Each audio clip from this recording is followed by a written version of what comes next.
noite a todos. Que a paz do Mestre Jesus nos envolva em mais essa oportunidade.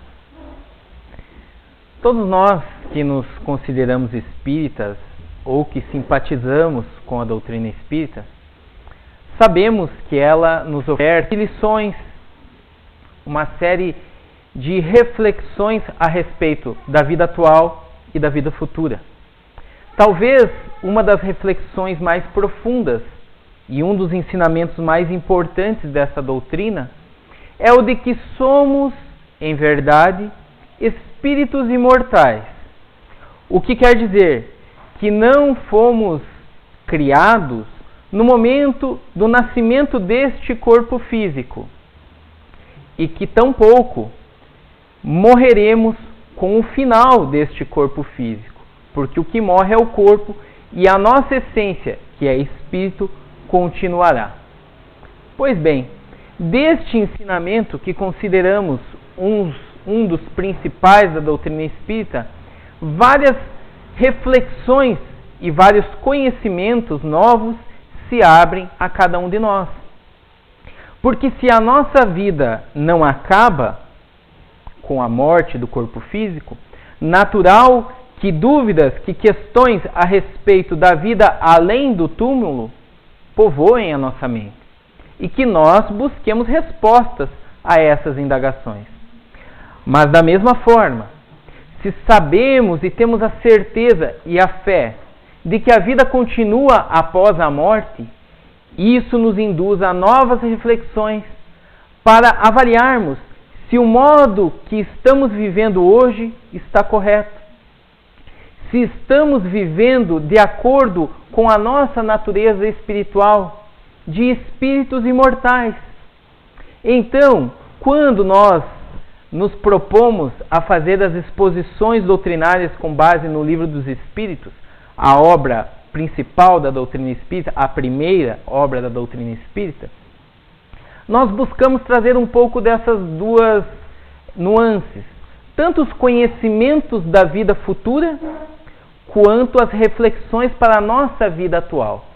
E o tema que nós trazemos na noite de hoje nos possibilita as duas coisas. Falamos hoje, dando sequência a essas exposições doutrinárias, sobre as questões 304 a 319 do Livro dos Espíritos, que traz a questão da recordação da existência corpórea. Pois vejamos, se nós não desaparecemos com a morte do corpo físico, se nós continuamos vivos, será que quando adentrarmos a um plano espiritual, lembraremos de tudo aquilo que fizemos nessa encarnação e nas anteriores? E se lembrarmos, qual a utilidade que isso tem para a nossa vida e de que forma isso ocorrerá? Esses são os conhecimentos que nós buscaremos adentrar, buscaremos refletir na noite de hoje. Mas também, a partir desses ensinamentos, verificar o que podemos fazer hoje, durante esta encarnação, para melhorar a nossa situação na vida futura. E faremos isso a partir da análise de algumas dessas questões, não todas, porque o tempo não nos permite, mas aquelas que julgamos serem as principais desse tema. E começamos analisando a questão 304 do Livro dos Espíritos, a primeira desse capítulo, onde Kardec pergunta se o espírito, após a desencarnação, lembra-se dessa existência corporal. Isto é, a partir do momento em que a morte do corpo físico nos alcança e nós vamos continuar a nossa vida em outro plano, nós lembramos daquilo que nos aconteceu? A resposta é bastante óbvia, que sim, que nós nos lembramos, isto é, tendo vivido muitas vezes na Terra, nós nos recordamos daquilo que fomos enquanto homens, enquanto encarnados. Mas o Espírito que responde essa questão nos diz que, frequentemente, quando nós lembramos disso, nós rimos, penalizados de nós mesmos. A primeira parte da questão é bastante óbvia. Não haveria sentido em termos diversas existências, diversas reencarnações, e não lembrarmos daquilo que fizemos. E o Espírito vai além. Nós nos lembramos não só da última, mas das anteriores também. Só que ele diz que frequentemente nós, ao nos lembrarmos do que fizemos aqui na Terra, enquanto encarnados, rimos penalizados de nós mesmos. Kardec comenta essa questão, dizendo que tal qual o homem que chegou à madureza e que ri das suas loucuras de moço ou das suas puerilidades na meninice. Então, quem de nós, e isso não precisa responder, cada um guarda para si, quem de nós, olhando o passado, aquelas coisas, aquelas bobeiras que nós fizemos quando mais novos, não olhamos e o Espírito está falando bondoso, né, que a gente ri de nós mesmos. Algumas vezes é assim, mas outras vezes nós rimos para não chorar, né? Envergonhados de coisas que fizemos num passado onde éramos menos experientes, tínhamos menos conhecimento, menos vivência. E por isso praticamos coisas que nós hoje não nos orgulhamos. Que se pudéssemos, passaríamos uma borracha, apagaríamos aquela passagem menos digna, por assim dizer, da nossa vida. Quando nós voltamos ao plano espiritual e nós nos lembramos daquilo que fizemos aqui enquanto encarnados, muitas vezes a sensação que temos é a mesma. Porque quando nós reencarnamos, nós o fazemos com um objetivo. E nós sabemos qual é esse objetivo. O que nós viemos fazer aqui. Só que, quando chegamos aqui na matéria, muitas vezes nos distraímos com coisas que não são tão importantes quanto o nosso real objetivo de vida. E erramos, como dizemos, metemos os pés pelas mãos. Muitas vezes por infantilidade do espírito, por não sermos ainda tão evoluídos, ou pouco evoluídos, melhor dizendo. Então, é natural que ao analisarmos, fazermos um balanço da nossa encarnação, nós vejamos aquilo que erramos. E isso é importante, como nós falaremos a seguir, o porquê é importante a gente fazer esse balanço, esse inventário daquilo que fizemos enquanto encarnados. Mas Kardec vai além. Ele pergunta se essa lembrança da existência corporal se apresenta ao espírito completa e inopinadamente após a morte. Isto é, quando nós desencarnamos, de repente, como num passe de mágica, lembramos de tudo, desta e das outras encarnações? E os espíritos dizem que não, que essa lembrança nos vem pouco a pouco, qual uma imagem que surge gradualmente de uma névoa, à medida que nela fixa ele a sua atenção.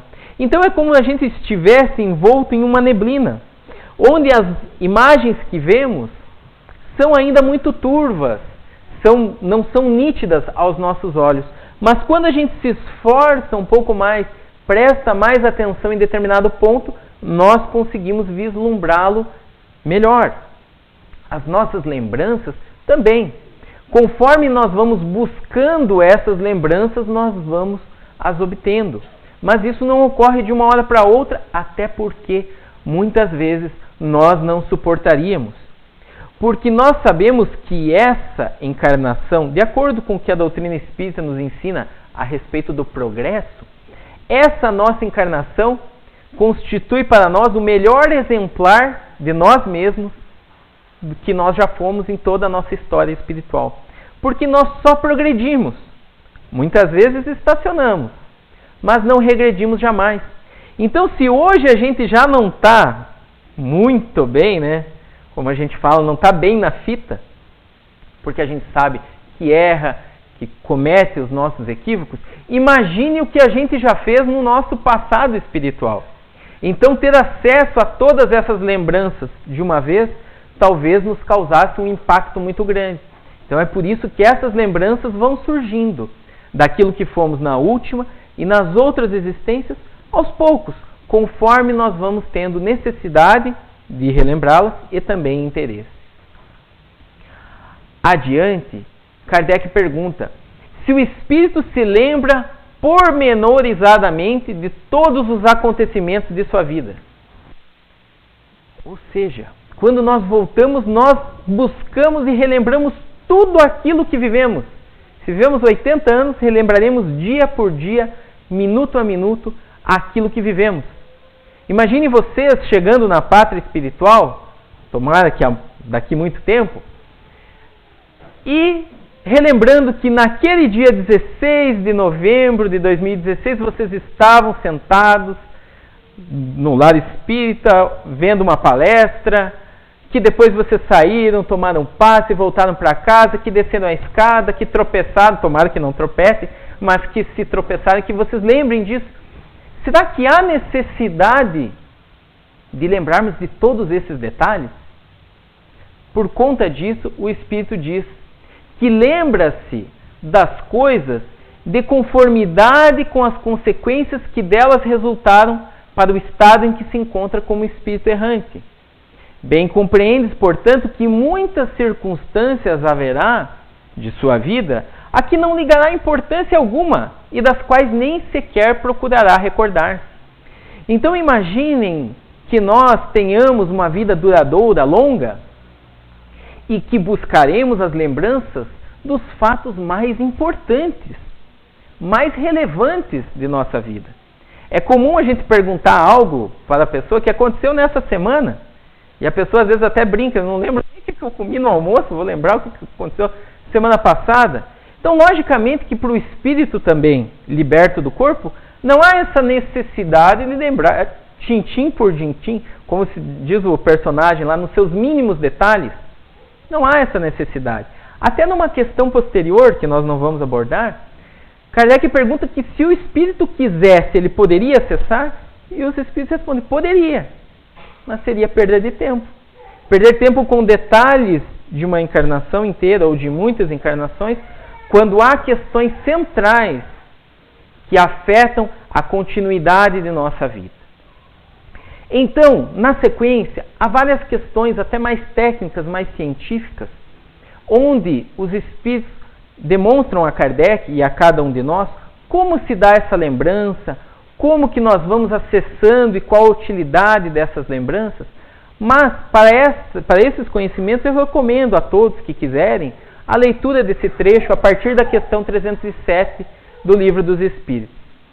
Mas nós buscamos, como eu disse no início, além do conhecimento do que nos espera na vida futura, trazer uma utilidade para a nossa vida atual.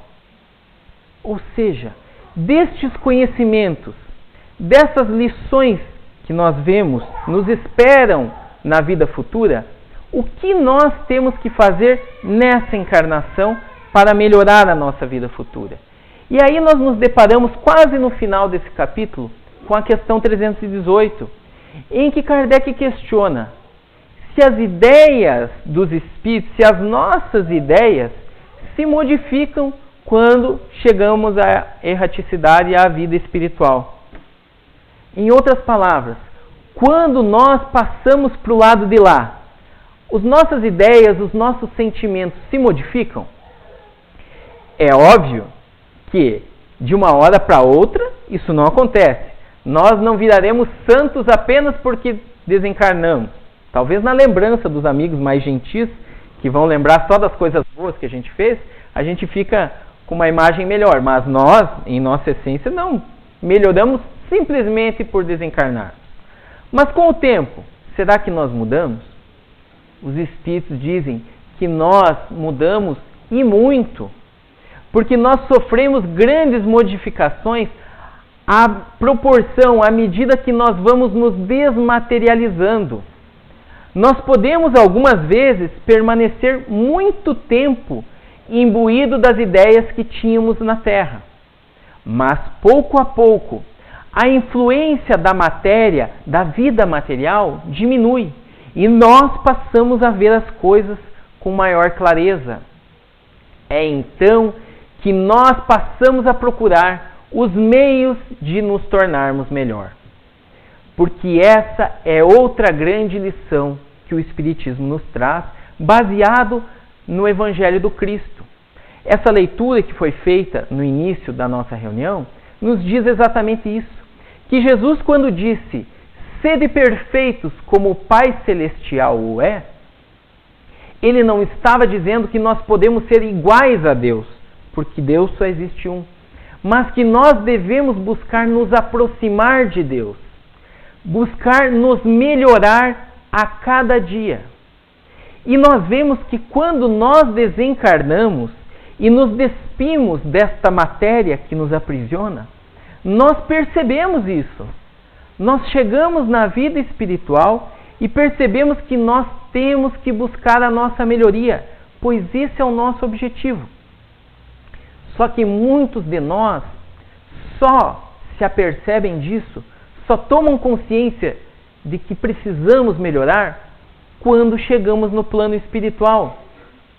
E aí, muitas vezes já perdemos muito tempo. Então, recordar a nossa existência serve para nós aprendermos com os nossos erros e modificá-los. Há um historiador que fala, e eu cito o historiador, mas muitos citam isso como sendo de fonte desconhecida, que ele somente repete essa frase, que um povo que não conhece a sua história está condenado a repeti-la. É o que nos diz Eduardo Bueno.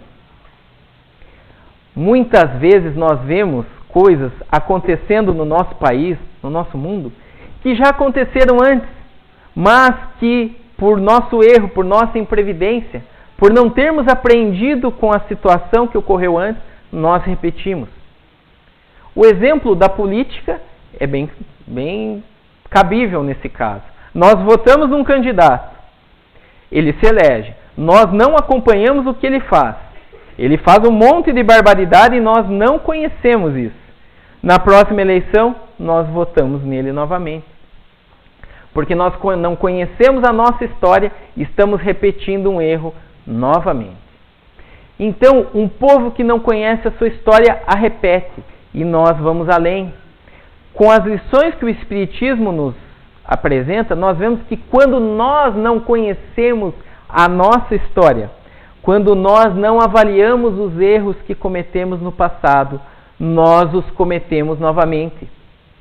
Enquanto nós não aprendermos com os nossos erros, nós os perpetuaremos.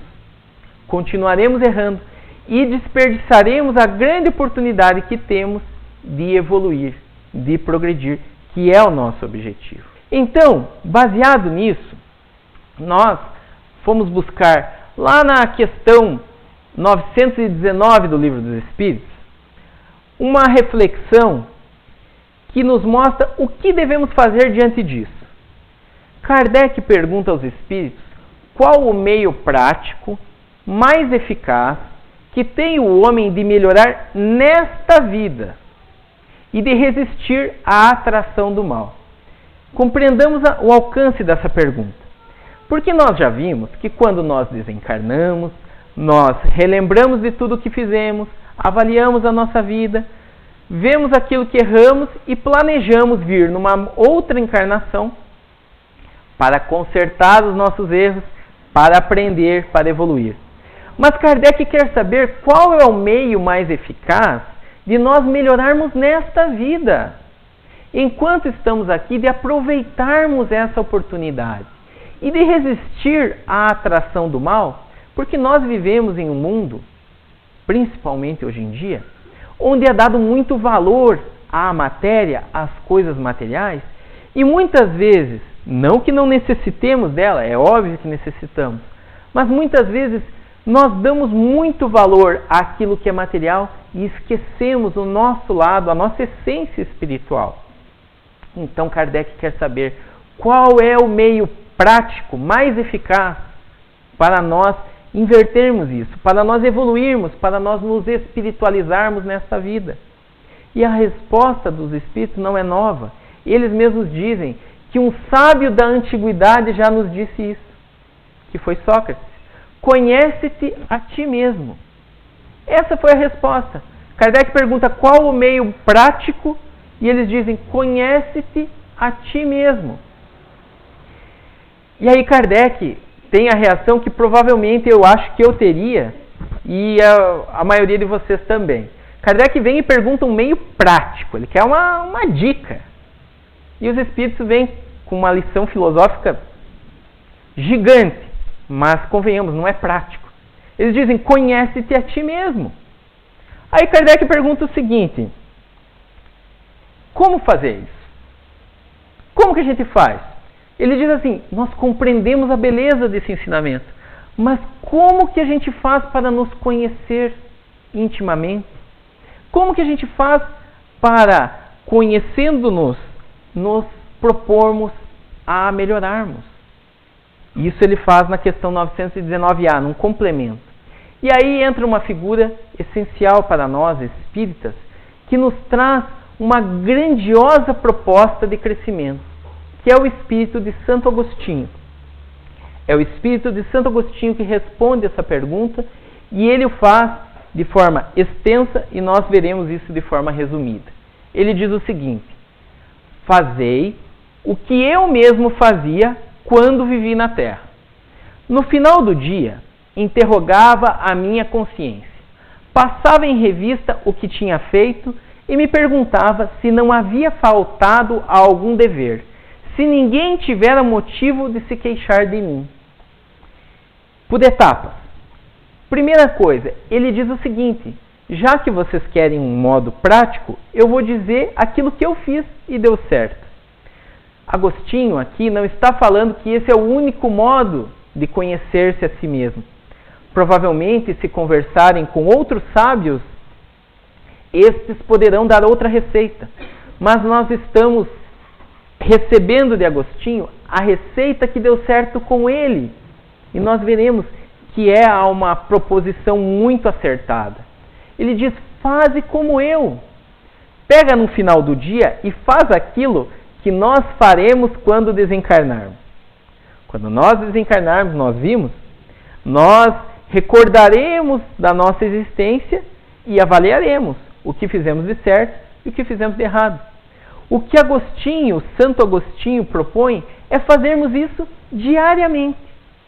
Todo dia, antes de dormir, passamos o nosso dia em revista, lembramos daquilo que fizemos durante o dia. E aí nos perguntamos se faltamos a algum dever e se ninguém tem motivos para se queixar de nós. Ele não para por aí. Ele diz o seguinte, aquele que todas as noites relembrasse todas as suas ações do dia e se perguntasse o que fez de bem ou de mal, rogando a Deus e ao seu anjo guardião que o esclarecessem, adquiriria uma grande força para aperfeiçoar-se, pois, crede-me, Deus o assistiria. É Santo Agostinho pedindo para nós acreditarmos nele, porque isso não é só ele que está falando. É Jesus que nos prometeu que estaria conosco para sempre. E os bons espíritos assistem àqueles que têm o firme propósito de se melhorar. Imaginemos que nós, tomando consciência de nossos erros, buscamos a nossa melhoria. Quantos espíritos amigos não poderão ajudar-nos nesse intento, que é uma intenção nobre de nossa parte, querer melhorar, querer corrigir os nossos erros. Então, certamente, todos nós que nos propusermos a realizar isso que Agostinho sugere, receberemos a assistência divina, a assistência dos bons espíritos. E aí, como Kardec pediu um meio prático, ele dá um meio prático. Ele diz o seguinte, fazei para vós mesmos perguntas. Então, o que a gente deve se perguntar lá no final do dia, ou em qualquer outro horário que a gente queira fazer isso? A gente deve se perguntar o seguinte, se aquilo que temos, o que nós temos feito e com qual objetivo procedemos em tal ou tal circunstância. E não é só para a gente ver aquilo que nós temos feito, mas com qual objetivo nós temos feito isso. Reparem que isso é fundamental, porque às vezes nós fazemos uma ação boa, uma ação beneficente, mas não o fazemos com um objetivo mais nobre. Por exemplo, eu quero fazer a caridade. E aí eu vou doar uma cesta básica a alguém. Mas eu faço isso porque eu sou candidato na próxima eleição. Mas eu já usei exemplo da política, eu vou esquecer essa. Eu dou a cesta básica, mas antes da pessoa pegar, ela está pegando com uma mão, eu estou segurando com a outra e estou tirando a selfie, né? Estou tirando a selfie para postar na rede social e dizer, olha eu aqui hoje praticando a caridade. Não é que a minha ação seja ruim, pelo contrário, ela é boa e está ajudando alguém. Mas com que objetivo eu estou procedendo dessa forma? É o firme propósito de ajudar alguém, de ser caridoso, ou de me promover pessoalmente por algum interesse que eu tenha? Então, nós não sabemos com qual objetivo os outros fazem as suas ações, mas nós sabemos, se formos sinceros conosco mesmos, nós sabemos o porquê fizemos isso ou aquilo. E aí é importante, é isso que Agostinho nos sugere. Vamos perguntar a nós mesmos o que temos feito e com qual objetivo.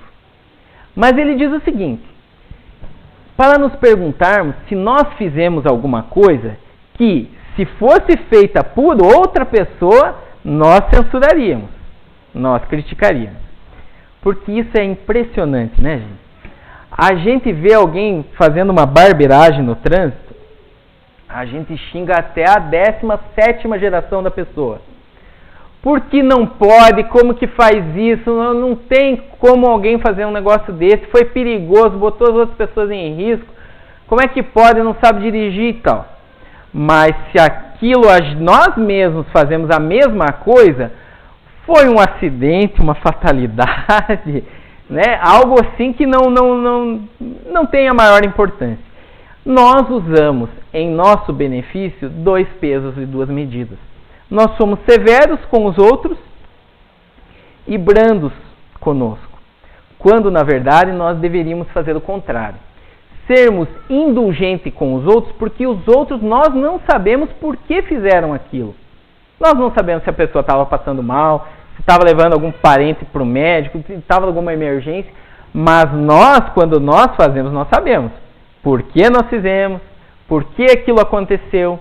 Então a gente tem que ser um pouco mais severo, não digo em nos culparmos, mas de não maquiarmos os nossos erros, não dourarmos a pílula, para que a gente seja sincero.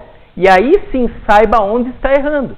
Porque se nós já nos justificarmos de antemão, não reconheceremos um erro e não teremos a oportunidade de repará-lo. Afinal, um povo que não conhece a sua história está condenado a repeti-la. Se eu não avalio aquilo como um erro, daqui a pouco eu estou errando novamente. Mas tem uma terceira pergunta que eu gosto muito. Eu gosto muito de ler, eu não gosto muito de me fazer. Mas, veja só o que Agostinho fala.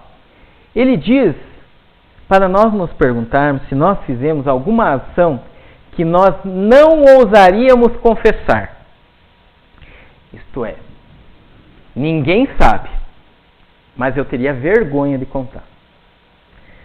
Porque muitas vezes nós nos pautamos em relação às nossas atitudes por aquilo que os outros vão pensar. Então, se ninguém ficou sabendo, eu guardo isso para mim e está tudo certo. Ninguém soube. Mas e se eu precisasse contar para alguém, eu teria vergonha? O filósofo, educador Mário Sérgio Cortella, ele conta uma história que ficou bem famosa nas redes sociais, talvez vocês conheçam. De um corredor que estava lá seguindo a sua maratona e ele achou que já tinha ganho. Ele achou que ele já tinha cruzado a linha de chegada. Se distraiu. E o segundo colocado que vinha atrás dele percebeu que ele não tinha ganho, que faltava 50 metros e que ele estava lá distraído. Que ele achou que já tinha ganho. E eles eram de nacionalidades diferentes. Salvo engano, o primeiro colocado era africano e ele que vinha atrás era espanhol. E ele, ao invés de passar na frente daquele que estava distraído, ele, muito gentilmente, foi atrás dele, o acompanhou, terminou a corrida com ele, levou ele até o primeiro colocado. Ele não entendia nada, o africano, coitado, o que esse cara está me empurrando? E ele foi lá, levou ele, e o africano ganhou, e ele chegou na segunda colocação. Isso gerou um espanto, né? E o jornalista vai e pergunta para ele, depois da prova, por que ele havia feito isso. Ele, primeiro, feito o quê? Para ele era normal o que ele tinha feito. Ele diz, não, feito isso, você deixou o outro ganhar. Ele, não, eu não deixei, ele ia ganhar de qualquer forma. Ele só se distraiu. Mas você poderia ter ganho. E aí ele responde, mas qual mérito eu teria? Porque ele ia ganhar. Eu ia ganhar por uma distração dele, por um erro que qualquer um de nós pode cometer. Como eu lidaria com isso? Subir ao lugar mais alto do pódio, sabendo que eu não era merecedor, porque o outro era o merecedor. E aí ele faz uma série de reflexões, mas no final ele solta uma impressionante. Ele diz o seguinte, como é que eu ia explicar isso para minha mãe? E aí o Mário Sérgio Cortella faz essa reflexão, né? Que tem coisas que a gente faz, se ninguém estiver vendo, e se ninguém ficar sabendo, que a gente faz. Mas a gente não tem coragem de contar. Principalmente para nossa mãe. Porque mãe, a gente sabe que ela vai ficar do nosso lado e tal, mas a gente não quer que a nossa mãe se envergonhe de nós. E aí ele fala, porque se a tua mãe se envergonhar de você, você não presta.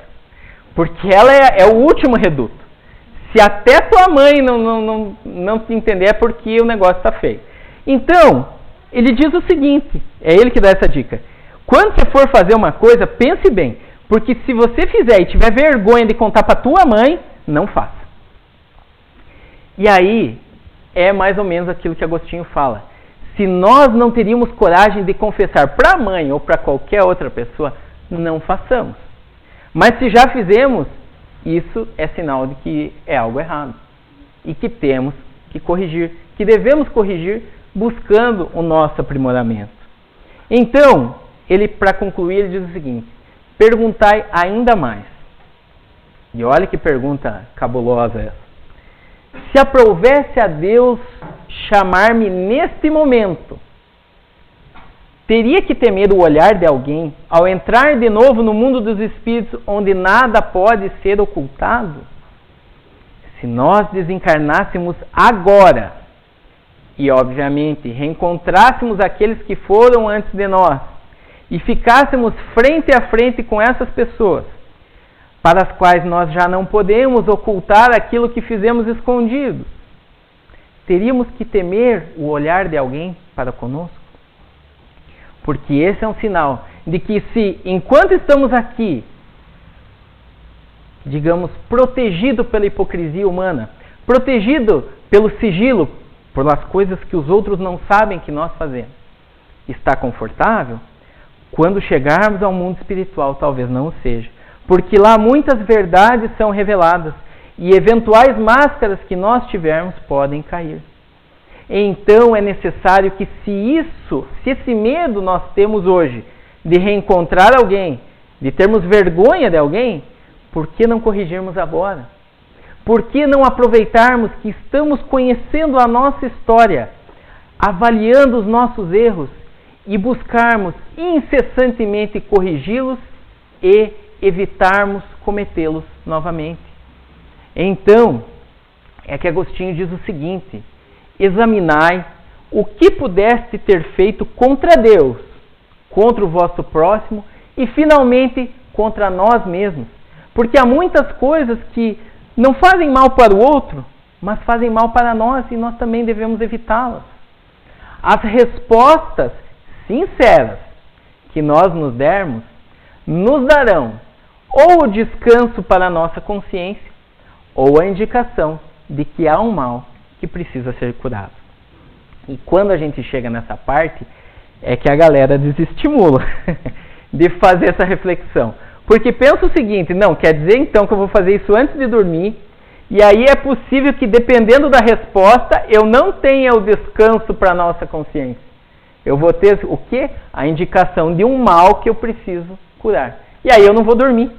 Vou ficar lá com a consciência pesada e não vou dormir, porque eu descobri algo errado que eu fiz e que eu devo corrigir. Quando Agostinho propõe isso, ele não propõe que nós nos culpemos, nos martirizemos pelos nossos erros, que são naturais para o nosso momento evolutivo. Nós só estamos aqui encarnados num mundo de provas e expiações, onde ainda temos que conviver com tantas dores, porque nós erramos. Se fôssemos perfeitos, não estaríamos mais aqui. Então é natural que cometamos esse erro. Agora, enquanto nós não despertarmos para isso, continuaremos errando novamente. E se nós queremos esconder isso, nós comparamos com a questão de uma pessoa que prefere não ir ao médico para não descobrir as doenças. Como se fosse o fato de ir no médico que fizesse surgir a doença. Não é isso. Às vezes a pessoa fala, eu estava bem, não sabia de nada, de repente fui no médico e descobri uma doença. O médico não inventou essa doença, você já estava com a doença e só descobriu quando foi ao médico. E, por sorte, muitas vezes descobriu cedo e tem tempo de tratar, tem tempo de melhorar. Quando nós nos negamos a fazer essa avaliação, nós muitas vezes não descobrimos as nossas doenças da alma. Eu não quero descobrir. Tudo bem, livre-arbítrio. Mas enquanto não as descobrirmos, não conseguimos tratá-las. Então, é essencial para a nossa evolução espiritual, que é o nosso objetivo, que busquemos essas reflexões, para que possamos nos tratar, nos melhorar espiritualmente. Pois o conhecimento de si mesmo é, portanto, a chave do progresso individual, que em última instância é o nosso objetivo. Nós progrediremos, a Terra progredirá, como sociedade, como coletividade.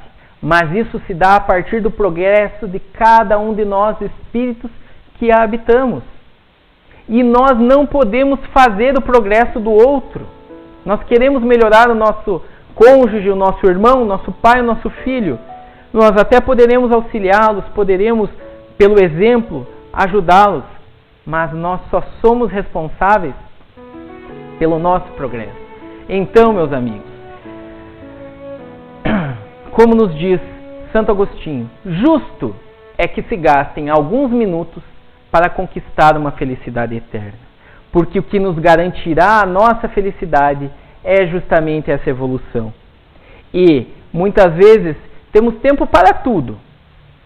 Não vou dizer para o que, né? Cada um gasta o seu tempo, cada um acha justo aquilo que faz com o seu tempo. Mas será que dedicar alguns minutos do nosso dia não seria salutar para que nós melhorássemos a nossa situação eterna, imortal, aquilo que levaremos para o além-túmulo, para a nossa verdadeira vida? Então, se sabemos, a partir dos ensinamentos que a doutrina espírita nos oferta, que o objetivo de recordarmos as nossas existências é justamente aprendermos com os nossos erros e evoluirmos, por que deixar para depois que desencarnarmos?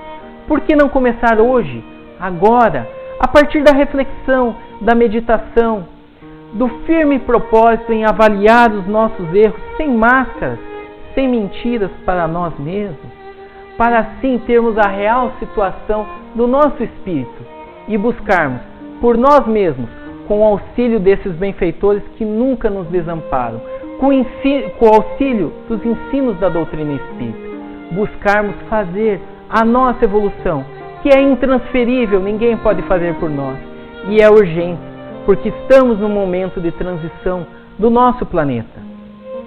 Aproxima-se o momento em que a nossa Terra será um mundo mais justo, um mundo melhor, mas para isso, para habitarmos, nós precisamos fazer a nossa modificação. Que possamos fazer isso com as lições que Agostinho nos oferece, com as lições que a doutrina espírita nos oferece e com o amparo e a inspiração desses benfeitores que sempre auxiliam aqueles que têm o firme propósito de melhorar. Eu agradeço pela atenção de todos e desejo que a paz do Mestre Jesus continue nos envolvendo, agora e sempre. Muito obrigado.